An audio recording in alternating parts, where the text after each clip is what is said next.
ఆంధ్రప్రదేశ్ రాష్ట్రంలో మొట్టమొదటిసారిగా ఎన్టీ రామారావు గారు ముఖ్యమంత్రి అయ్యే వరకు, తెలుగుదేశం పార్టీ వచ్చే వరకు మాటలతోనే సాగాయి తప్ప ఎప్పుడు కూడా యథార్థంగా నీళ్లు ఇవ్వాలని ఎవరు ఆలోచించిన దాఖలాలు లేవు.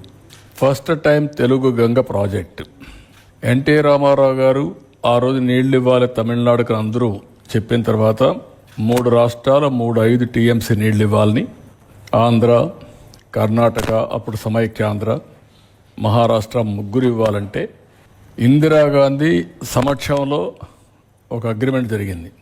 ఆ సందర్భంలో ఎన్టీ రామారావు గారు చెప్పింది, శ్రీశైలం నుంచి నీళ్లు ఇవ్వడానికి నేను సిద్ధంగా ఉన్నాను తెలుగు గంగ ద్వారా, అయితే కండిషన్ మాత్రం అండర్ గ్రౌండ్ పైపు కాదు, కెనాల్ ద్వారా నీళ్లు ఇస్తామని. అక్కడి నుంచి రాయలసీమలో ఫస్ట్ టైం తెలుగు గంగ ద్వారా నీళ్లు తీసుకొచ్చిన వ్యక్తి ఎన్టీ రామారావు గారు. ఈరోజు ఏ ప్రాజెక్టులైనా మీరు తీసుకుంటే అటు తెలంగాణ కానీ మిగిలిన రాష్ట్రంలో కానీ 90% ఆఫ్ ది ప్రాజెక్ట్స్ తెలుగుదేశమే స్టార్ట్ చేసాం, తెలుగుదేశం పార్టీనే పూర్తి చేస్తున్నాం.